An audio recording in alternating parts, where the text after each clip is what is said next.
En esta época las personas también tienen dioses y no se dan cuenta. Es más, los tienen constantemente, nunca los han derribado. El común de las personas no ha derribado los dioses que tiene.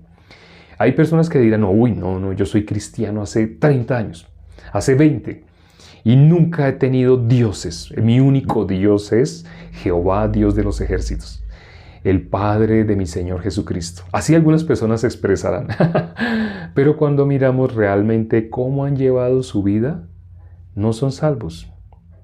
La mayoría de los que se hacen llamar cristianos realmente no son salvos. Acuérdense, aquí lo que van a escuchar suena fuerte, pero es por el bien. Es preferible que a una persona que sin darse cuenta está caminando hacia un barranco, es preferible que alguien le sacuda y le diga, ¡hey, hey, te estás yendo a un barranco! A que le digan cosas que lo hagan sentir bien. En muchos de los lugares que se conocen como iglesias, les van a decir cosas que los van a hacer sentir bien. Pero aquí no tenemos esa finalidad. Aquí la intención de nosotros no es que tú estés complacido escuchando lo que quieres, sino aquí vas a escuchar lo que necesitas. Hablamos especialmente para las personas que están seguras de ser cristianos y que aún no han recibido la salvación. Lamentablemente, hablando de dioses, ¿qué es lo que hace que las personas no puedan oír? Precisamente porque no se les está diciendo lo que a ellos quieren. Nos acordamos del último versículo del libro de Jueces. No sé si se acuerden, vamos a mirar. El último versículo de Jueces. Vamos a Jueces al final de Jueces, cuando llegamos al último versículo, el versículo 25, dice, en estos días no había rey en Israel. Cada uno hacía lo que bien le parecía. ¿Cómo vivían? Cada uno vivía como rey. En la Biblia dice, el que halle su vida la perderá, pero el que pierda su vida por causa de mí, éste la hallará. ¿Por qué dice así? Porque el común de las personas, sin darse cuenta, han llevado vida con corazón de ser reyes. Si las personas han vivido como reyes, ¿a quién no han podido recibir? Al verdadero rey. ¡Ah, yo acepté a Jesús! Esa expresión la he tenido que escuchar muchas veces. Incluso de personas que ya están escuchando durante meses el Evangelio y usan desde cuando yo acepté a Jesús. Yo creo que cuando uno acepta a Jesús, así. Pero en la Biblia, ¿dónde aparece que aceptes? Juan 1:12, muchas personas me lo referencian y me dicen, ahí dice, más a todos los que les recibieren, ahí dice a los que les recibieren. ¿Pero qué es recibir? A los que reciben la palabra, no a los que creen que decidieron darle la oportunidad a Jesús para que Jesús les muestre el cristianismo. Entonces le dan una oportunidad a Jesús para que Jesús les muestre un camino a ver si a ellos les gusta. No, eso no es. Por eso muchas personas que asisten a estas supuestas iglesias, nunca recibiendo la salvación, ¿con qué corazón se acercaron? Porque les hablaban maravillas para la vida de cada uno de ellos. ¿Les hablaban la verdad? No. Les hablaban lo que deseaban escuchar. No sé si se dan cuenta, pero en todos estos lugares tienen una finalidad. Quieren que tú te quedes. Aquí no nos interesa que tú te quedes a la fuerza, no. Aquí, si tú te quedas, es porque tu corazón está preparado para recibir la palabra. Un vaso para recibir agua. ¿Sí? Tenemos el vaso y vamos a echar agua. Si la jarra que surte el agua, la jarra que surte el agua, vamos a simbolizar que esa jarra es la fuente de vida eterna. De esa jarra corre agua viva. El que tome de esa agua vivirá eternamente. Es el agua viva, es la palabra de Dios, el agua viva. ¿Dónde se puede derramar? Esa jarra quiere llenar los vasos. Nosotros somos como esos vasos. Pero imagínense, algunas personas son un vaso que está a esta altura. Tiene un corazón a otro nivel. ¿La jarra dónde está buscando? Está buscando corazones contritos, humillados. Corazones arrepentidos. Corazones que no creen en sí mismos. El agua viva se quiere verter. Quiere llenar esos vasos. Pero ¿a qué nivel está buscando los vasos? En el nivel donde están los corazones humillados, los corazones contritos. Me estoy imaginando que tengo una jarra aquí invisible, ¿no? Imagínense también la jarra. Entonces esa jarra quiere llenar los vasos, pero esa jarra está en una frecuencia, hablando como a nivel de ondas radiales, como en una frecuencia. Pero esa frecuencia es muy, muy baja, porque esa jarra está buscando corazones muy, muy humildes. A un corazón humilde, pero resulta que no hay vasos, a esa altura casi no hay vasos. ¿Dónde están todos los vasos? De aquí para arriba. Están a un nivel de altivez, soberbia, orgullo, vanidad, de creer en sí mismo, de autoestima. Vamos a empezar a hablar cosas psicológicas, autoestima. Así, lo contrario dice la palabra, niéguese a sí mismo. Ese vaso, si el vaso está arriba, la jarra no lo va a poder llenar. La jarra solo puede llenar un vaso que esté en el nivel correspondiente para recibir la bendición. Aquí lo que vas a escuchar tiene esa finalidad, que tú llegues, que tu corazón baje al nivel que sea necesario para que la palabra entre. Pero para ello lo que vas a escuchar aquí no te va a encantar. Lo que vas a escuchar aquí no te va a exaltar. Lo que vas a escuchar aquí no es Dios te va a prosperar, Dios te va a dar todo lo que tú quieras, Dios te va a dar esa casa, ese carro de tus sueños, ese anhelo que tú... No, aquí no vas a escuchar eso. Si quieres escuchar eso, hay muchos lugares que la gente conoce como iglesias y cristianas, supuestamente. No tienen realmente nada que ver con Cristo, no enseñan la vida eterna, pero te van a ofrecer ese tipo de cosas. Si eso es lo que estás buscando, no te preocupes, este no es el lugar. Allá hay muchos lugares así. Aquí lo que vas a escuchar te va a doler, porque tiene la intención de sanar. Y lo que sana causa dolor, es inevitable. Si no causa dolor, no está sanando. Si te hace sentir más feliz aún con tus heridas, es un engaño. Es porque te están exaltando, te están subiendo por algo quieren de ti. Algo quieren a cambio de que tú asistas, de que tú no dejes esa silla. Es más, quieren que tú lleves más y más y más personas. Pero no tiene sentido que vayan personas si no pueden recibir la salvación. El corazón de una persona, como dijimos en comparación de la jarra y el vaso, el corazón de la persona debe estar en un nivel donde puede recibir. Si ustedes escucharan los testimonios de quienes han recibido la salvación, todos coinciden en algo. Dios me fracasó en todo.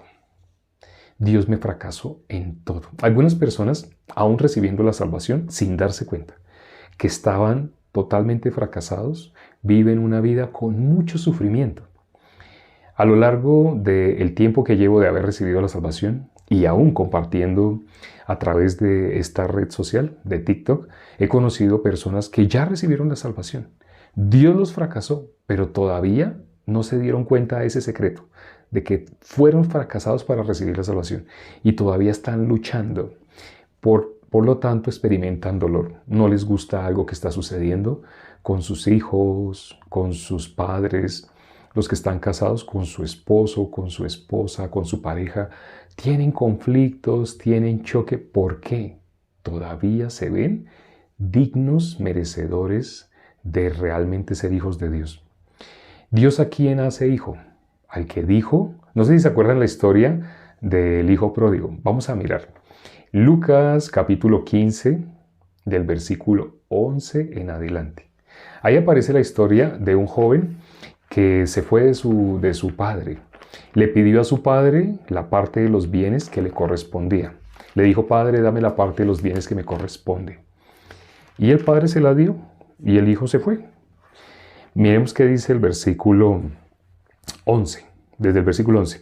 También dijo, un hombre tenía 2 hijos, y el menor de ellos dijo a su padre, padre, dame la parte de los bienes que me corresponden. Y les repartió los bienes. No muchos días, se los repartió a los 2. No muchos días después, juntándolo todo el hijo menor, se fue lejos a una provincia apartada. Y allí desperdició sus bienes viviendo perdidamente. Aquí este versículo muestra el corazón de una persona para que pueda volver a Dios. ¿Se acuerdan lo que dice Isaías 44:22? Así vamos a leer ese versículo. No pierdan aquí Lucas 15. Vamos a leer un rato Isaías. Isaías capítulo 44, versículo 22. Isaías 44, 22. Dice el versículo, no se olviden de este versículo, es muy importante. Muchas personas han recibido la salvación con este versículo. Dice el versículo 22. Yo deshice como niebla tus rebeliones. Yo deshice como una nube. Yo deshice como una nube tus rebeliones y como niebla tus pecados. Vuélvete a mí, porque yo te redimí. Yo deshice como una nube tus rebeliones y como niebla tus pecados. Vuélvete a mí, porque yo te redimí. Ya Dios nos redimió. Ya lo hizo. Ahí dice, ese versículo dice, no se les olvide. Isaías 44, 22. ¿Qué dice ese versículo? Que Dios ya nos redimió. Ya lo hizo. Ya nos redimió. ¿Y qué dice? Vuélvete a mí. ¿Por qué dice vuélvete a mí? Por lo que leímos hoy, en segundo libro de Crónicas, capítulo 15. El ser humano, ¿cómo vive? ¿Con qué corazón vive? Vive como rey. Entonces, ellos tenían dioses. Así, pero Asa destruyó todos los dioses que tenían, excepto los lugares altos. También eso tiene su simbología. Al decir que no quitó de los lugares altos, el corazón quedó con un poco de levadura. Un poquito. O sea, todo lo demás que hizo, excelente. No hubo otro rey así como él en mucho tiempo. Así. Pero dejó los lugares altos. Un poquito de nosotros mismos, que quede en nosotros, daña todo. ¿Qué quiere dañar? ¿Y quién es el que quiere dañar? Hay en la Biblia, en Juan 10:10, habla en gran parte, habla del trabajo del diablo. Dice, el ladrón vino para hurtar, matar y destruir. ¿Qué quiere destruir en nosotros? Quiere quitar la palabra. Lo único que limpia es el agua, ¿cierto? Y el agua es sombra de la palabra de Dios. Satanás quiere, cuando dice la Biblia que anda como el león rugiente buscando a quien devorar, no significa que él está pendiente para únicamente hacerle lo que le hizo a Job. Sí, a Job le mató a sus hijos, le quitó a su esposa, le destruyó todos sus bienes, todas sus riquezas se las destruyó. Eso no necesariamente es destruir. Es más, eso lo hizo con el permiso de Dios. Dios fue el que le dijo, ¿no has visto a Job? ¿Quién es Job? Varón perfecto. Dios dijo así, ¿no? Y Dios no miente. Dios dijo, varón perfecto y temeroso de Dios, recto. Así como Dios veía a Job, varón perfecto. Pero ¿qué hizo Dios con ese varón perfecto? Él tenía un corazón, como estamos hablando, de personas que recibiendo la salvación, siendo justos, no se han dado cuenta realmente de dónde Dios los sacó. Cuando Job al final halla la bendición para su vida. Él ya era delante de Dios, había hallado la bendición para su alma. Ante nuestros ojos se ve un religioso terrible, sobre todo el capítulo 31 de Job. Se ve un religioso terrible. Pero Dios, ¿cómo ve? Dios veía ya el futuro. Nosotros todavía estamos viendo la religiosidad de él. Pero, ¿qué tuvo que hacer Dios para que esa religiosidad fuera quitada? Tuvo que decirle a Satanás, haga con él lo que quiera. Solamente no toque su vida. Entonces Satanás ahí sí quería hacerle daño físicamente, ¿no? Pero no pudo meterse con su vida. Máximo le pudo mandar una enfermedad. No sé si se dan cuenta de lo que les estoy diciendo. Estoy hablando ya de la vida de creencia. Para el justo, para el salvo. Dios, ¿qué hizo con Job? Varón perfecto. Dios lo ve, varón perfecto. Pero él tenía un corazón muy religioso. La persona que no se ha dado cuenta, no ha podido ver que realmente es polvo y ceniza. No ha llegado al último capítulo de Job, donde él se ve como verdaderamente es. El que dice, pongo mi mano sobre mi boca. Él se dio cuenta que todas las cosas que yo he dicho han sido en contra de Dios. En vez de ser a favor de Dios, en contra de Dios. Y Él se humilla en polvo y ceniza. ¿Qué significa eso? Él se da cuenta, yo soy polvo, yo soy ceniza. Eso es lo que soy yo.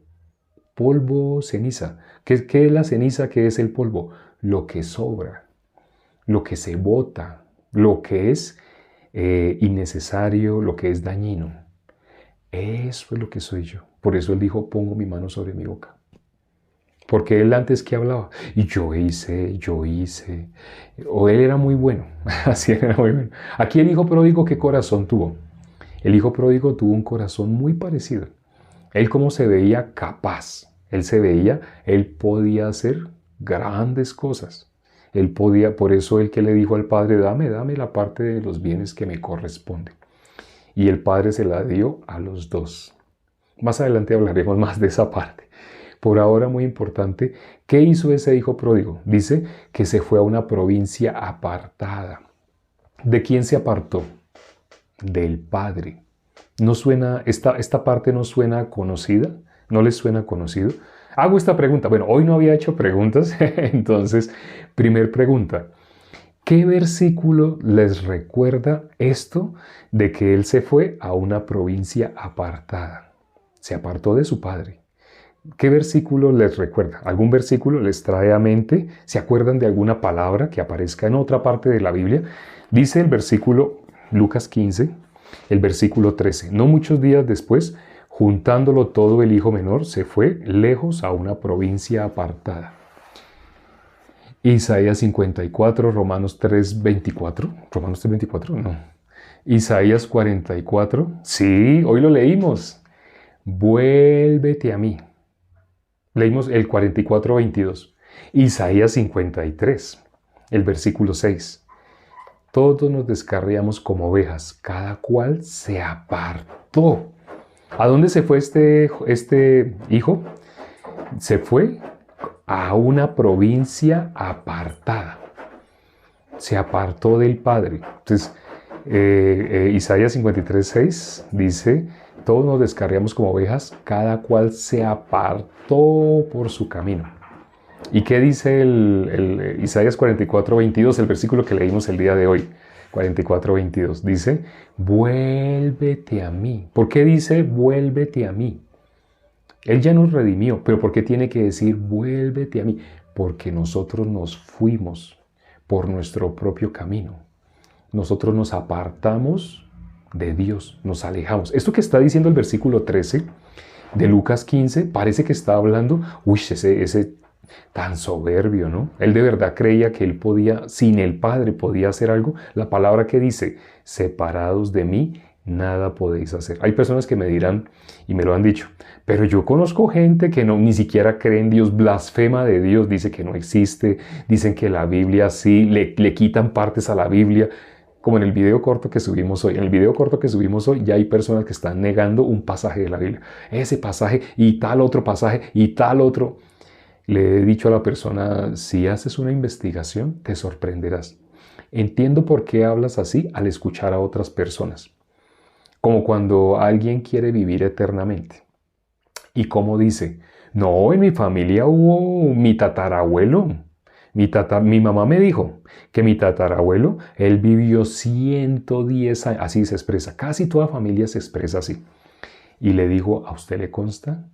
Pues eso me dijo mi mamá y mi mamá creo que mi abuela le dijo así y a mi abuela creo que mi tatarabuela. O sea, ¿su corazón está dado a creer algo que a usted no le consta? Fácilmente su corazón se inclina a querer creer que usted es de una familia que sí va a vivir más de 100 años.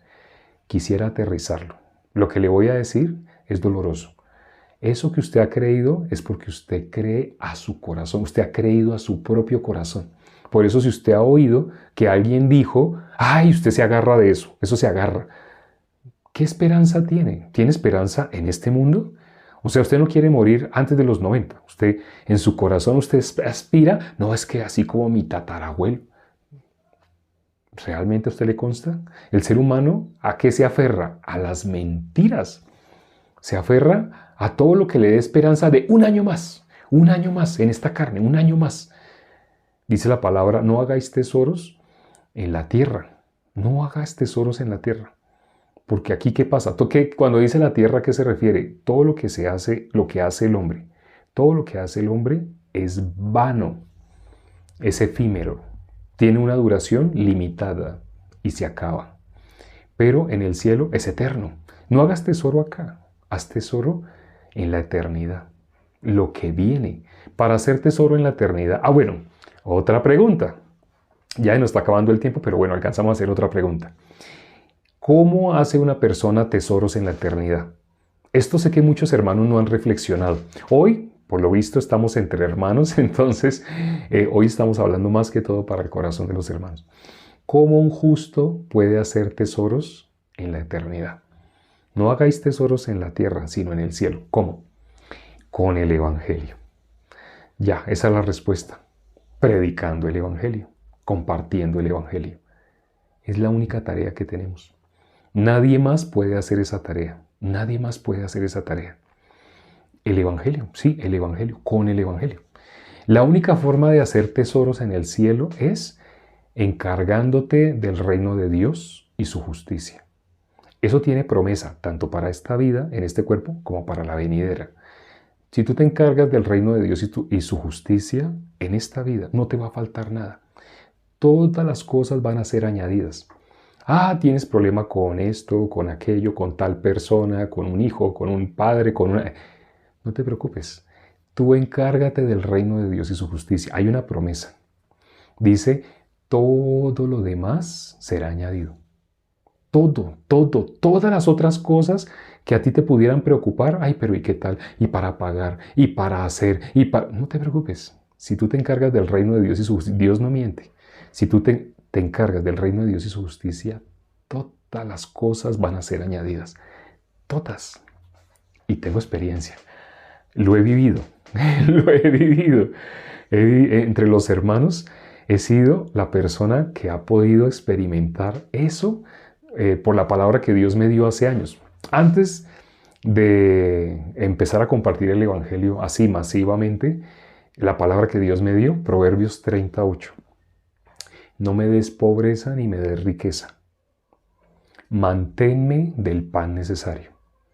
Ante el mundo, ¿usted por qué no tiene tal propiedad? ¿Usted por qué no tiene tal vehículo? ¿Usted por qué no su vida no la dedica a tener esto, a tener aquello? ¿Por qué no se propone una meta de tener esto y tener aquello? Les digo, lo que yo tengo es lo que Dios sabe que yo necesito. Dios sabe que necesito y Dios me da lo que necesito. Es más, cuando yo miro, realmente me siento muy bendecido. Muy, muy bendecido. Pero yo me sentiría mejor si tuviera así, si tuviera asá. Si tú predicas el Evangelio, te darás cuenta que todo eso pierde sentido. No tiene valor para nada. Ahora viene la parte más importante. Ya vimos el versículo 13 de Lucas 15. En el versículo 13 es donde él, el hijo pródigo, ¿qué hizo? Se alejó. Pero después de que se alejó, ¿qué le pasó? Dice el versículo 14. Ya vamos a terminar. Dice el versículo 14. Y cuando todo lo hubo malgastado, vino una gran hambre en aquella provincia y comenzó a faltarle. Esto no es maldición. Esta fue la bendición para él. En mi caso igual, y en el caso de todos los que han recibido la salvación. Algo Dios tuvo que hacer en sus vidas para que buscaran a Dios. En algunos fue enfermedad, en otros fue otras cosas, pero Dios tuvo que hacer algo. Miren qué dice el versículo 15. Y fue y se arrimó a uno de los ciudadanos de aquella tierra, el cual le envió a su hacienda para que apacentase cerdos. Ya sabemos lo que sigue.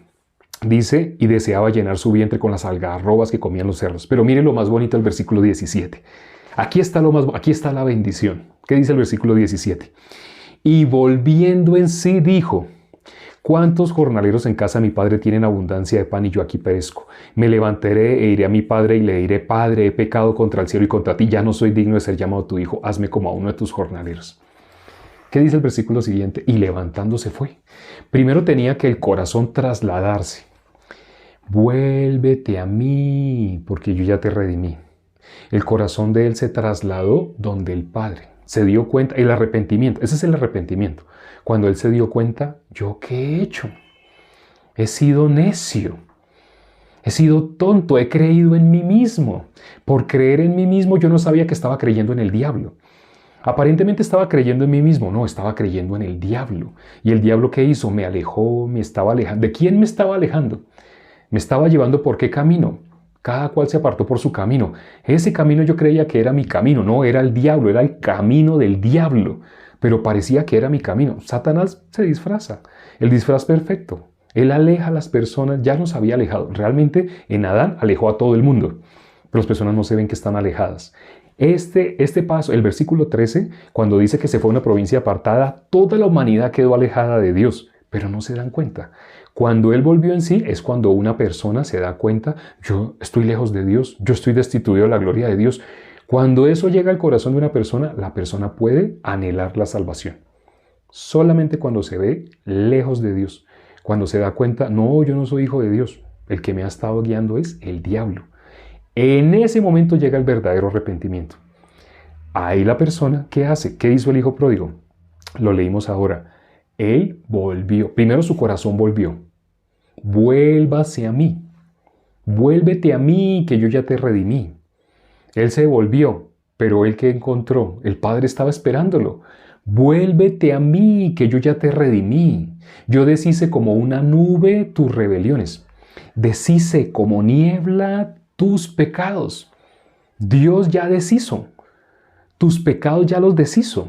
Tu punto de vista te vamos a decir, no, yo peco, y si peco mañana, y si peco pasado mañana, y si yo peco. Deja tu punto, silencia tu voz interna. Cállala, no le hagas más caso. El arrepentimiento es, no le hagas más caso a esa voz. No creas más a tu pensamiento. La Biblia dice que Dios deshizo como una niebla tus pecados. Ya los deshizo. No hay. El Cordero de Dios que quita el pecado del mundo. Lo quitó del mundo. ¿Cómo dices tú que eres pecador? Pero yo mañana voy a pecar. Si tú dices mañana yo voy a pecar, ¿qué hacemos con el versículo que dice que Jesús es el Cordero de Dios que quita el pecado del mundo? Entonces, ¿qué estás diciendo tú? No lo quitó. Puede que en la Biblia diga que lo quitó, pero cuando tú dices yo mañana voy a hacer, yo mañana, sigues usando tu punto de vista. ¿Qué es lo que estás negando? Lo que hizo Jesús. Estás diciendo, Él no lo quitó. Al decir que tú eres pecador, estás diciendo Jesús fracasó. Eso es lo que estás diciendo. Y te puedes burlar de ese dirigente de una religión que dijo, Jesús fracasó. No sé, hay un dirigente de una religión que dijo Jesús fracasó y todo el mundo le hizo memes, porque ese señor, ¿cómo le ocurre decir semejante bestialidad? Disculpe la expresión, dijo que Jesús fracasó. Pero cuando tú dices que tú eres pecador, estás diciendo lo mismo. Cuando tú dices, no, pero es que yo sé que mañana voy a pecar, cuando tú te expresas así, entonces Jesús no quitó el pecado del mundo. Cuando tú dices, no, es que yo mañana, pasado mañana, entonces Jesús no quitó el pecado del mundo. Pero hay un versículo que dice, el que es nacido de Dios no puede pecar. ¿Sabe por qué no puede pecar? ¿Qué es lo que cree el que es nacido de Dios? ¿Qué es lo que cree? Que Jesús es el Cordero de Dios que quita y ya lo quitó. Primera de Pedro 4:1. Jesús terminó con el pecado. Entonces lo quitó. Lo dice la palabra. Jesús lo quitó. Esa persona, ¿cómo puede pecar? Si Jesús quitó el pecado, no puede pecar. Porque en el corazón de esa persona, ¿qué hay? Jesús quitó. ¿Qué hay lo que hay en el corazón de una persona que cree que Jesús quitó el pecado del mundo? Está lo que está escrito acá. Espero que lo que has escuchado el día de hoy haga que tú de verdad te arrepientas de seguir mirando con tu propio punto de vista, de seguir creyendo en ti mismo. Si tú dejas de creer en ti mismo, vas a poder creer lo que Dios hizo. Para algunas personas, para que se sientan bien, les tenemos que decir, sí, pasado, presente, futuro. Es fácil, o sea, sin tanta palabrería. Más fácil. Jesús lo quitó. ¿Lo crees o no lo crees? Si tú dices, es que yo mañana voy a... entonces no lo quitó del mundo. Estás diciendo que no lo quitó. Existen esos dos caminos. ¿Quieres seguir tu propio camino? Sigues diciendo, Jesús no lo quitó. Sigue a tu lógica si quieres. Lo que llevó al hijo pródigo a estar deseando las algarrobas de los cerdos fue ese corazón. No poder recibir. Pero lo bonito está en el versículo 17. Hasta que volviendo en sí. Lo que queremos aquí es sacudirte para que vuelvas para que suceda eso en ti, para que vuelvas en sí, para que vuelvas en ti, para que tú puedas mirar la palabra de Dios. Ese volviendo en sí, volver a la condición de Adán antes de comer. Restaurar las cosas al momento en el cual la comunión con Dios era plena. Al momento en el cual la imagen de Dios no se había perdido. El hombre perdió en Adán, pero en Cristo recuperó. Cuando dice ya te redimí, ¿qué significa? Ya te hice otra vez a mi imagen. Pero el ser humano no lo cree, no lo puede creer. Es por fe. ¿Sí?